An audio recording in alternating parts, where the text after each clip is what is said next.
আমার হাতে দেখতে পাচ্ছেন অসংখ্য কাঁটাযুক্ত সিডপড। এটা কি বলুন তো? আচ্ছা, একটু ক্লু দেই।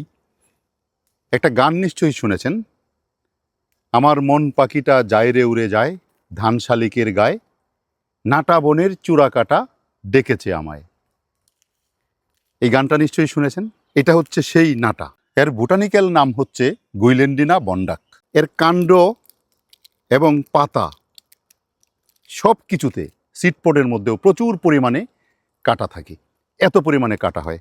এই নাটা গাছ দিয়ে যদি বাড়ির পাশে আপনি বেড়া দেন, তাহলে একটা পিঁপড়াও ঢুকতে পারবে না, মানে এত পরিমাণে কাটা হয়। এটার একটা উপকারী বিষয় হলো, যদি আপনি চতুর্দিকে এই নাটা দিয়ে বেড়া দিয়ে দেন, তাহলে আপনার বাড়িটা সুরক্ষিত থাকবে। শুধু তাই না, এটা ঔষধি গুণ সম্পন্ন উদ্ভিদ। এটা দিয়ে সাধারণত পেটের পীড়ায়, বাতের ব্যথায় এবং বিভিন্ন সময় দেখা যায় যে সর্দি কাশিতে নাটা বীজগুলি পিষে তারপর এটাকে খাওয়ানো হয়, খেলে মানুষ সুস্থ হয়।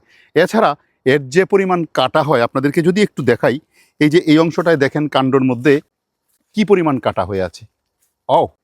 অসংখ্য কাটা, অসংখ্য কাটার সমাহার, একদম কাটায় ভর্তি। আমি যে জায়গাটায় দাঁড়িয়ে আছি, এটা একটা বটের ক্যানোপি, কিন্তু এই বটের ক্যানোপির উপর নাটা গাছটা উঠে পুরা জায়গাটাকে একটা ছাতার মতো অবস্থা করে দিয়েছে।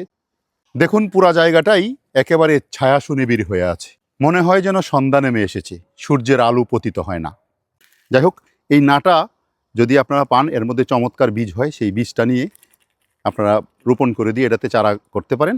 এখন নাটার সবগুলি পাতা ঝরে গিয়ে একদম গাছটা পত্রশূন্য হয়ে আছে। আবার পাতা হলে আপনাদেরকে দেখাতে চেষ্টা করব। এই হচ্ছে সেই নাটা।